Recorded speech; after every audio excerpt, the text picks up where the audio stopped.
그래서 오늘 또 역시 태도, 속을 대신해서 강의하려고 하는데, 요 소자는 작을 소자니까 굴은 굽힐 굴자입니다.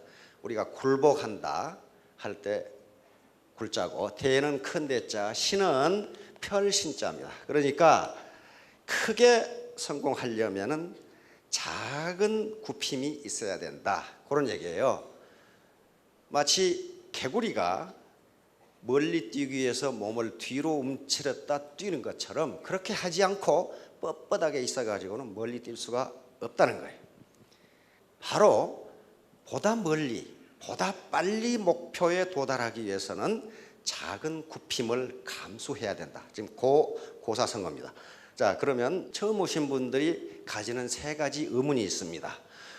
요게 사기치는 거 아닌가? 이 사업을 할까 말까? 두 번째는 바로 한다면 나 같은 사람도 성공할 수 있을까? 세 번째는 그럼 어떻게 하는 건가? 요 문제예요. 요 문제에 대해서 의문을 갖지 않은 사람은 뭔가 좀 머리가 좀 이상한 사람이에요.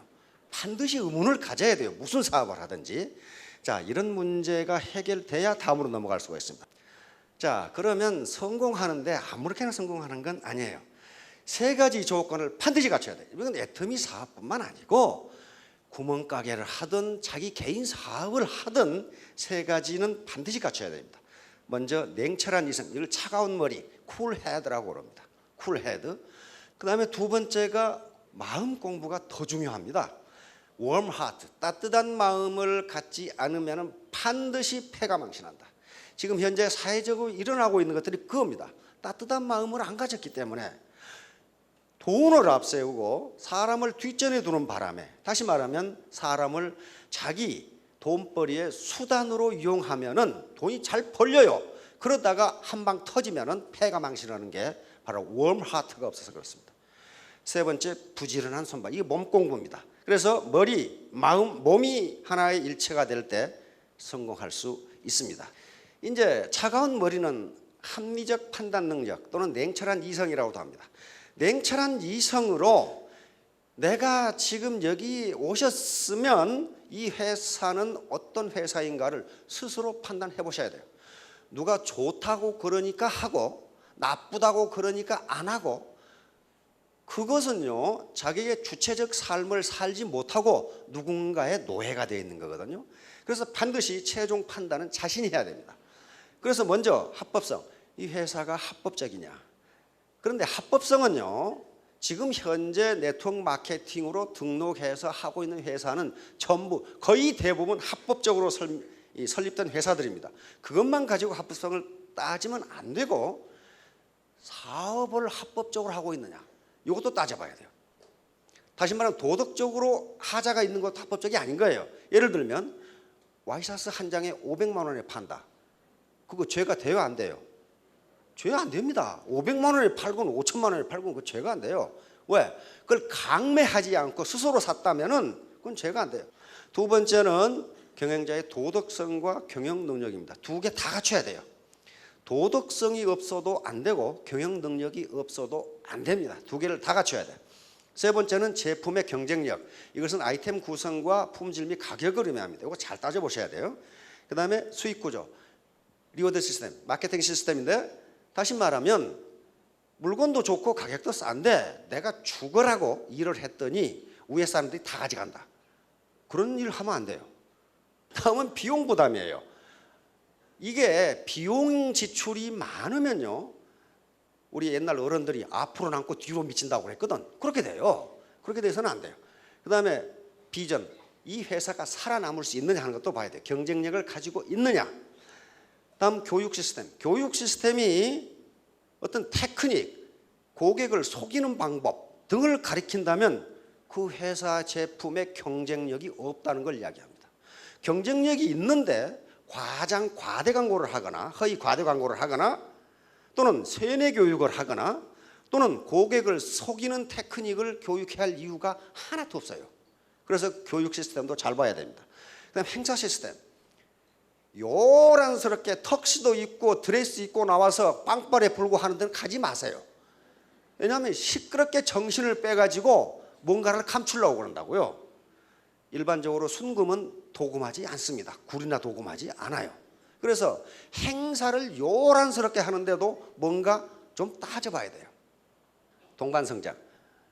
우리 협력업체가 많은데 애터미만 돈을 버느냐, 애터미와 협력업체가 모두 동반성장을 하느냐 하는 것도 따져봐야 됩니다.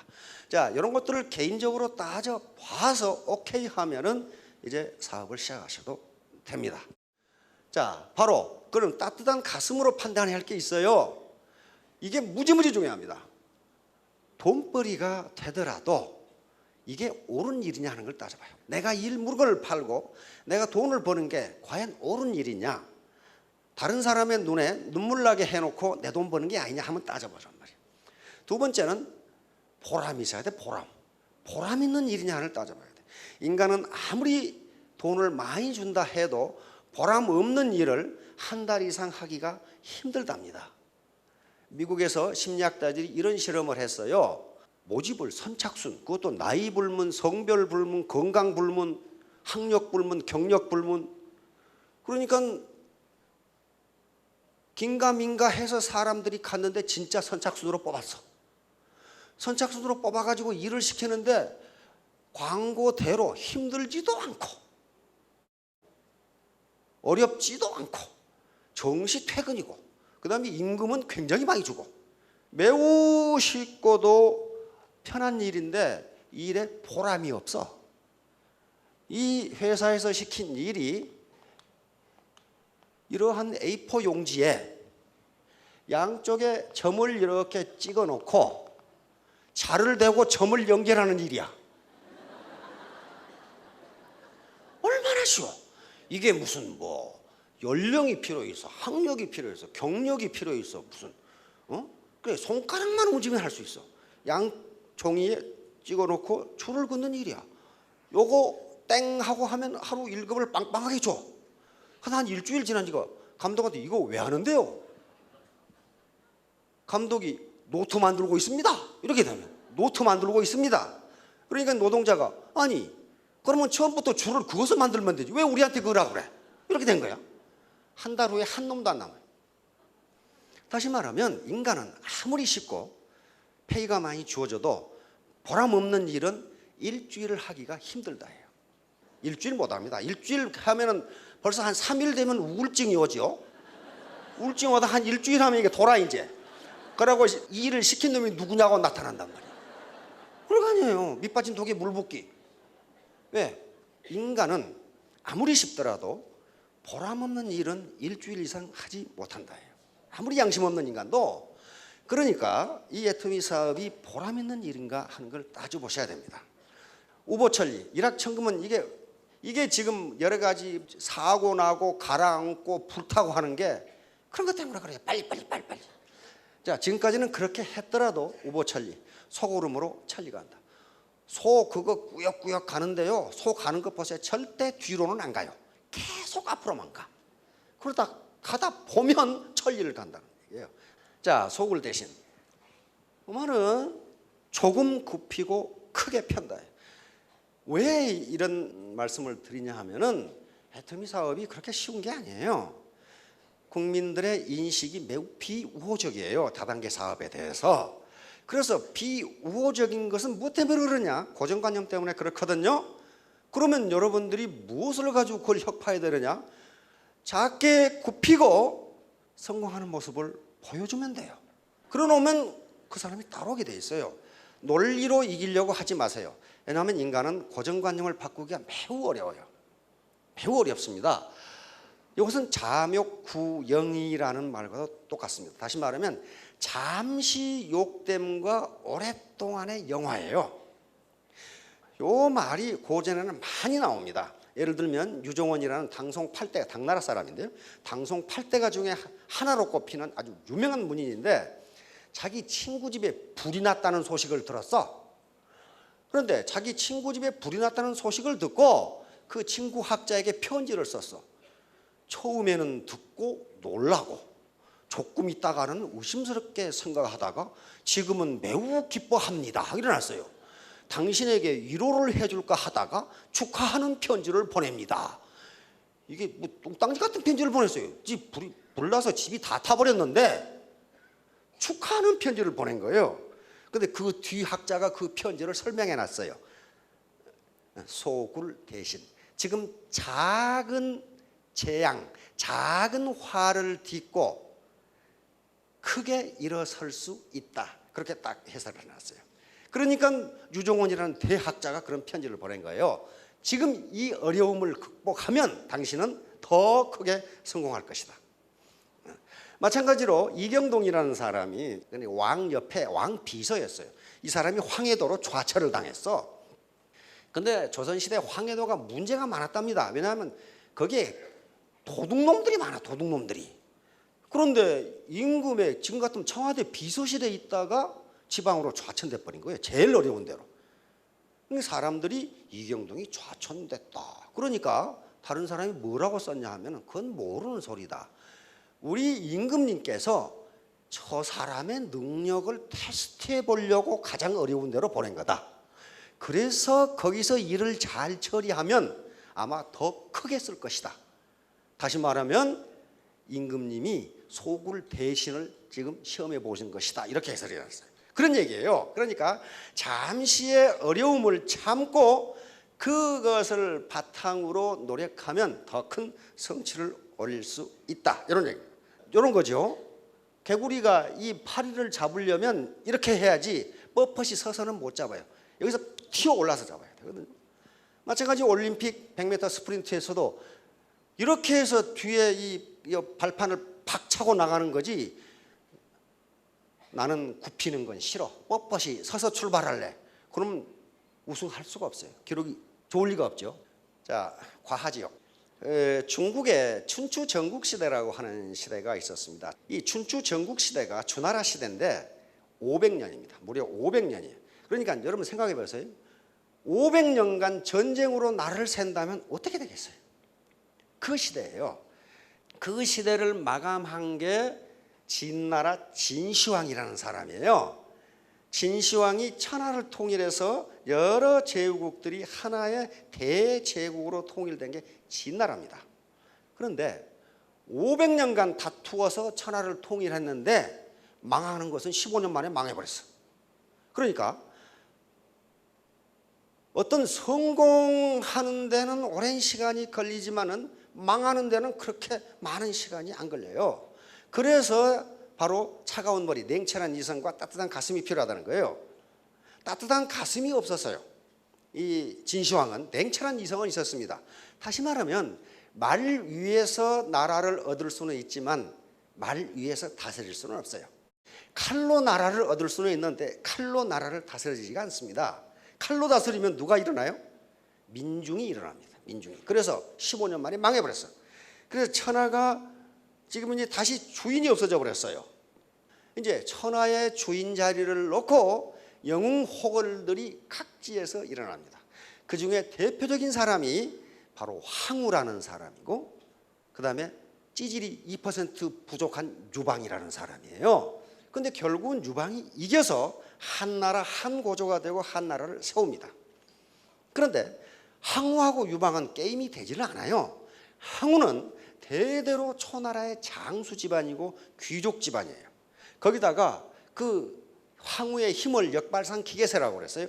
산을 뽑아버릴 힘과 천하를 뒤덮어버릴 그런 기계를 가지고 있는 장수가 황후 장수였어요. 유방은 한나라를 세운 한고조인데 한나라 때 써진 사기에도 그 어머니 아버지 이름이 없어. 이름이 있기는 있는데 할매, 할아버지 그렇게 써놓은 거예요. 우리 같으면. 그러니까 그 정도로 보잘것없는 출신이에요. 그것도 황후는 그 당시에 초나라 장수였고 유방은 우리나라 같으면 면석이 정도, 면장 정도, 요 정도 하고 있었는데 어떻게 유방이 이겼냐 말이에요. 그것은 딱 한 가지예요. 황후는 자기가 너무 똑똑했기 때문에 다른 사람 똑똑한 것을 인정하지를 않아. 지가 잘 똑똑해. 그리고 다른 사람 말을 듣지를 않아. 유방은 지가 2% 부족하니까 다 털어. 지가 자기를 알아. 그래서 이긴 거예요. 자, 이제 의사결정 선택입니다. 여러분들이 의사결정은 반드시 선택을 의미하는데 선택은 어느 하나의 희생을 의미합니다. 결코 두 가지를 다 가질 수 없어요. 돈과 명예, 권력을 동시에 가지려고 하면 반드시 패가 망신해요. 다시 말하면 어느 하나를 가지면 어느 하나는 반드시 포기해야 돼요. 다시 말하면 의사결정이라는 것은요, 요거예요. 이쪽으로 가기로 했다면 이쪽 경치는 포기해야 돼요. 두 개를 다 볼 수가 없어요. 따라서 이게 옛날에 어떤 왕국의 임금님이 학자들한테 이놈의 세상에 무슨 놈의 책이 이렇게 많느냐 말이야. 내가 바빠 죽겠으니까 그 책을 한 권으로 줄여라. 그래서 한 권으로 줄여서 갖다 드렸더니 읽으려고 보니까 그것도 시간이 많이 걸려. 그래서 이 한 권을 한 줄로 줄여라. 세상에 있는 모든 책을 한 줄로 줄여라. 그래서 학자들이 가져온 게 요거예요. 한 줄로 줄인 게 Nothing is free in the world. 세상에 공짜는 없다. 요게요. 세상에 공짜는 없다. 이게 기회비용입니다. 하나를 얻으면 하나를 버려야 됩니다. 그러지 않고 두 개를 다 가질 수가 없어요. 다시 말하면 고등학생이 공부를 할 것이냐 데이트를 할 것이냐. 데이트를 한다면 공부할 수 있는 기회는 포기해야 돼요. 공부를 한다면 데이트하는 기회는 포기해야 됩니다. 그래야지 데이트하면서 책 가지고 공부한다? 그거 잘 안 돼요. 반드시 하나를 얻으면 하나는 포기해야 된다. 이게 기회비용이라는 개념이에요. 요게 이렇게 되고 싶으면 공짜로 안 된다 그런 말이에요. 요런 과정을 거쳐서 팔딱 뛰게 돼 있단 말이죠. 다이어트도 공짜로 되는 게 아니라 반드시 뭔가 어떤 기회를 상실해야 돼. 포기해야 돼. 먹는 기쁨을 포기하든가 TV 보는 시간을 줄이고 운동하든가 뭔가 하나를 포기해야 돼요. 애터미 사업에서도 마찬가지예요. 반드시 소득에는 즉 자기에게 들어오는 인풋이 있으면 아웃풋이 있어요. 하나만 있을 수가 없어요. 그러니까 애터미 사업에서 얻을 수 있는 게 요겁니다. 생계소득이라든가 경제적 자유, 폭넓은 인간관계 유지, 봉사, 기여, 자아실현, 그리고 리더십 발휘, 강의 기회, 또는 노후 준비, 국내 여행, 또는 당당함, 돈이 있으면 당당합니다. 자신감. 이런 것들이 효과의 이펙티브니스라고 하는 거예요. 또는 베네핏이라고 하는 거예요. 내가 애터미 사업에서 얻을 수 있는 거예요. 그러니까 월천댁이라는 것을 내가 얻을 수 있는 가치라고 보면 그게 공짜로 안 된다 그런 말이에요. 여기 좌측에 반드시 비용을 투입해야 돼요. 뭔가를 희생해야 돼요. 희생하지 않고 오른쪽 것이 나올 수가 없어요. 희생이 뭡니까? 체면, 자존심, 위신, 속상함. 속이 있는 대로 상할 수가 있어요. 그게 코스트예요. 그 다음에 시간, 취미생활, 늦잠 자는 것도 참 기분 좋은 일이거든요. 근데 그게 포기해야 된다고. 여가를 활용하는 거. 그 다음에 TV 시청이라든가 여행도 제한을 해야 돼요. 노는 거 다 놀고 오른쪽 못합니다. 그 다음에 반대, 가족이 제일 세게 반대. 그 다음에 친구, 친인척. 그 다음에 노력 투입, 육체적 피곤함. 그리고 귀찮음, 인간관계. 이런 것들이 코스트고 이 코스트를 지불할 때만 오른쪽에 베네핏이 나온다. 어떤 혜택이 나와요. 그런데 문제는 이제 어디에 있냐면은 모든 개인이 이것을 어떻게 평가하느냐에 따라서 선택이 달라져요. 개인은 전부 다 자기 효용 함수를 가지고 있기 때문에 만약에 어떤 사람이 이것이 이것보다 크다 이렇게 되면은 사업을 할 겁니다. 이것이 똑같다 그러면 할까 말까. 만약에 이것이 더 크다고 생각하는 사람은 절대로 안 해요. 체면, 자존심, 속상함이 훨씬 큰 가치가 있다 하는 사람은 절대로 하지 않는다. 그러나 그것보다 노후 준비라든가 당당함이라든가 그 다음에 사회에 봉사하고 기여하는 것이 훨씬 가치가 있다 라고 생각하는 사람은 이것도 크게 가치. 이게 전부 다 어떤 정량적으로 측정할 수 있는 게 아니고 개인의 효용함수 속에서 정성적으로, 다시 말하면 퀀티티브, 정성적으로 질적으로 측정을 해야 되기 때문에 어떤 것이 크다 이야기할 수가 없어요. 자, 얼마 전에 MBC 텔레비전에서 어떤 펀드 설계자가 나와가지고 지금 상당한 이 중견기업의 부장의 평생이 어떻게 될 것인지를 평생 이 재무 설계를 하는 프로그램이 나왔어요. 현재 중견기업이 부장 정도 되니까 월 받는 것이 한 800만 원, 그러니까 연봉이 한 1억 정도 되더라고요. 그런데 이 재무설계사가 나와서 그 PD가 이분이 앞으로 어떻게 살아가겠습니까? 그러니까 저 말씀드리기 곤란한데요. 그러더라고. 그리고 왜 그렇습니까? 그랬더니 그 뒷골목에 그 폐지 줍는 영감님 있죠? 그렇게 살아갈 것 같은데요. 그게 딱 맞아요. 이 방법이 아니고는 이 양반은 살아갈 방법이 없다는 거예요. 앞으로. 왜? 지금 은행 대출해서 집 샀는데 원리금도 지금 많이 남아 있고 부모님 살아 계시고 아들 학교 다니고 어떻게 사냐. 저축한 돈은 없고 그런 얘기를 하더라고요. 그러니까 바로 효용함수의 주관성이 있지만은 효용함수를 평가할 때 장수시대라는 것을 고려해야 된다는 게 장수시대.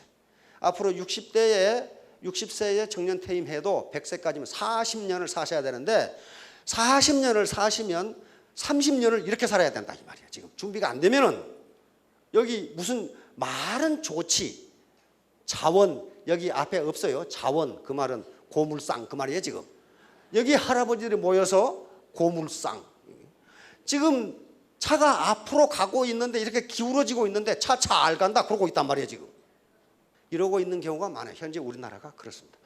자 결론 전거 후공입니다. 요 거자는 거만할 거자입니다. 거만할 때 거자고 공은 공손할 공자입니다. 전거후공이라는 말은 전에는 나한테 거만하게 굴더니 왜 지금은 나한테 공손하게 구십니까? 그 말이에요. 이것도 사마천의 사기 소진열전에 나오는 이야기입니다. 바로 이때가 춘추전국시대 이때 이야기입니다. 이때 중국 역사에서 500년 동안의 혼란기니까 가장 치열한 전쟁이 벌어졌던 시기입니다. 이때 전국시대 7개 나라 전국 7웅이 남게 되는데 이쪽에 연나라 우리가 북경을 연경이라고 하는 게 이 연나라에서 나왔습니다. 조나라, 제나라 지금 산동반도죠. 위나라, 한나라, 초나라, 진나라 이렇게 남습니다. 그런데 소진이라는 사람은 요 진나라 진시황의 진나라가 강력하기 때문에 요 진나라가 계속 동쪽으로 침공을 해오니까 소진이라는 사람이 요 6개 나라를 돌아다니면서 6개 나라가 이렇게 합종체계라고 그러는데 종으로 동맹을 맺으면은 진나라가 침공하지 못한다. 그 얘기예요. 그런데 그렇게 돌아다니는데 요 왕들이 말을 안 들어. 말을 안 들어서 코가 석자나 빠져가지고 고향에 왔더니 형수가 자기를 아주 개차반 취급을 해. 형수가. 그리고 동네 사람들도 전부 다 자식 말이야. 일은 안 하고 무슨 혓바닥만 가지고 돌아다니면서 그러니까 저 거지지. 심지어는 자기 마누라까지도 아주 남편을 우습게 생각을 해. 우습게 생각해가지고 소진이 드디어 화가 나가지고 1년 동안 틀에 박혀서 공부를 했어. 근데 1년 동안 병법 공부를 했는데 뭘 알았냐 하면은 인간의 심리, 지금 같으면 심리학을 알게 된 거예요. 사람을 설득하려면 어떻게 해야 하는 걸 알았어요. 그래가지고 단숨에 요 6나라를 동맹을 맺어가지고 진나라에 대항을 하니까 이게 합종책이 성공을 했어요. 성공을 해가지고 어떻게 됐느냐? 한 나라의 재상이 되기도 어려운 시대에 소진이라는 사람이 6나라의 재상을 겸합니다. 그러니까 국무총리를 6개 국가에 다 해 혼자. 이렇게 돼가지고 고향에 갔더니 자기를 그렇게 무시하고 거만하게 했던 형수가 얼굴을 못 쳐다봐 이렇게. 동네 사람들도 그렇고. 그래서 소진이 이상하게 생각해서 형수님 왜 그러십니까? 그러니까 왜 얼굴을 못 두고 그러십니까? 전에는 나한테 그렇게 거만하게 구시더니 그러니까 전에는 가람뱅이였고 지금은 돈도 많고 높은 사람이잖아요. 다 그래 다. 그러니까 여기서 소진이 한탄을 합니다. 나라는 사람은 그때나 지금이나 똑같은데 내가 없고 거짓 신세일 때는 나를 그렇게 구박하더니 내가 돈이 있고 높은 자리에 오르니까 모든 사람이 나를 두려워하는구나. 세상이 이렇구나. 그렇게 한탄하는 게 전거후공이에요. 그러니까 소굴 대신이라는 게 작은 굽힘이 없으면 큰 폄이 없다. 작은 수모를 참지 못하면 큰 성공도 없다. 그런 얘기로 받아들이시면 됩니다. 왜냐하면 이 네트워크 마케팅 사업이 그렇게 존경받는 사업이 아니에요. 그러나 그렇게 하려면 하고 나를 있는 대로 밟으세요.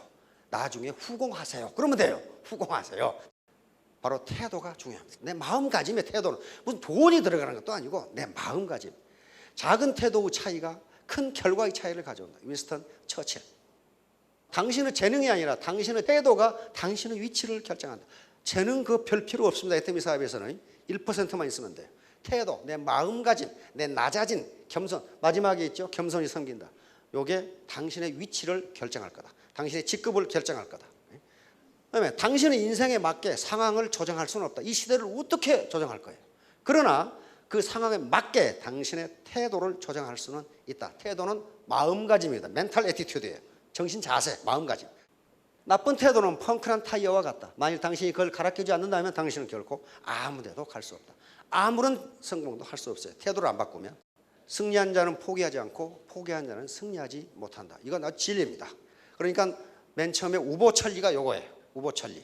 계속 꾸역꾸역 가다 보면 천리를 갈 수 있다. 월천댁이 될 수 있다. 마지막으로 애티튜드. 영어 알파벳 순으로 하면 전부 합해놓으면 100점이 됩니다. 그런데 여러분들의 능력은 1%입니다. 1%만 있으면 돼요. 나머지는 전부 태도와 관련되는 것이고 이걸 합하면 100점이 되고 신사숙녀가 됩니다. 신사숙녀가 되면 반드시 성공하실 겁니다. 다른 거 없어요. 성공하는 사람은 리치, 부자라고 할 수도 있고 레비뉴, 소득이라고 할 수 있습니다. 멋있는 사람이 성공한다. 멋있는 사람이 부자가 된다. 자, 3년 후, 5년 후에 전부 크게 성공하시기 바랍니다. 감사합니다.